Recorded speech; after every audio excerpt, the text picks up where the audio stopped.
اب جو ہے اب ہم کہانی لکھتے کیسے ہیں اس کی طرف چلتے ہیں، اور یہ جو رولز اور جو چیزیں میں آپ کو کہانی لکھنے کے لیے بتاؤں گی بیٹا جی آپ نے یہ اچھی طرح سے ذہن نشین کر لینی ہے۔ ایسا نہیں ہے کہ اب ان رولز کو آپ نے رٹا لگانا ہے، بلکہ یہ آپ نے مائنڈ میں رکھنی ہے، اور جب بھی آپ نے کہانی لکھنی ہے ان چیزوں کو مد نظر رکھتے ہوئے لکھنی ہے، تاکہ آپ ایک اچھی کہانی جو ہے وہ لکھ سکیں۔ تو کہانی اس طرح لکھنی ہے یعنی کہ جو عنوان ہمیں دیا جائے گا کہانی لکھنے کے لیے، ہم نے اس عنوان کو مد نظر رکھنا ہے، اور کہانی اس طرح لکھنی ہے کہ پورا قصہ یا واقعہ جو ہے وہ پڑھنے والے کو اچھی طرح سمجھ میں آ جائے۔ اور کہانی لکھنے کا جو باقاعدہ آغاز ہے اور جو اس میں عروج ہے اور جو اس کا اختتام ہے، یعنی جب ہم نے کہانی شروع کی ہے اس کا ابتدائیہ جو ہے اور اس کا اختتامیہ جو ہے وہ نتیجے پر ہونا چاہیے۔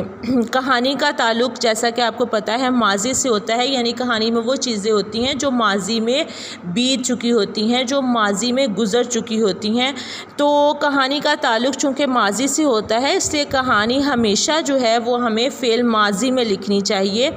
اور فعل ماضی میں لکھنے کے ساتھ ساتھ جو کہانی ہے اسے پیروں کی شکل میں لکھنا چاہیے۔ اس طرح پیروں کی شکل میں لکھنا چاہیے کہ ایک پیرے کا تعلق جو ہے وہ دوسرے پیرے سے جو ہے وہ جڑا ہوا ہو۔ ایسا نہیں ہونا چاہیے کہ پہلے پیرے میں آپ کچھ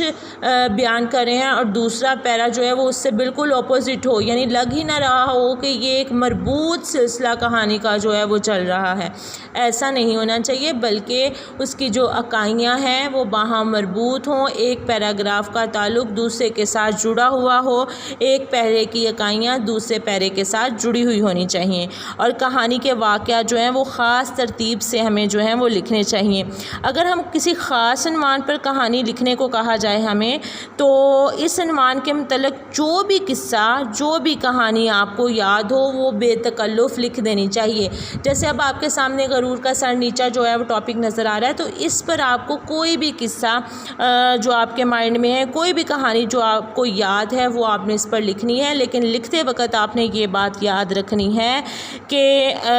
کہانی کے واقعات آپ نے ترتیب کے ساتھ لکھنے ہیں، اور اسے پیروں کی شکل میں لکھنا ہے، اور فعل ماضی میں لکھنا ہے۔ یہ 3-4 باتیں آپ نے یاد رکھنی ہیں، اور کہانی کا عنوان جو ہے وہ یہاں پر لکھا ہوا ہے، لہٰذا جو کہانی کا آخر ہے اس میں آپ کا نتیجہ یا اخلاقی سبق ضرور لکھنا چاہیے، یعنی ہمیں یہ پتہ ہونا چاہیے کہ اس کہانی سے ہمیں کیا سبق حاصل ہوا ہے۔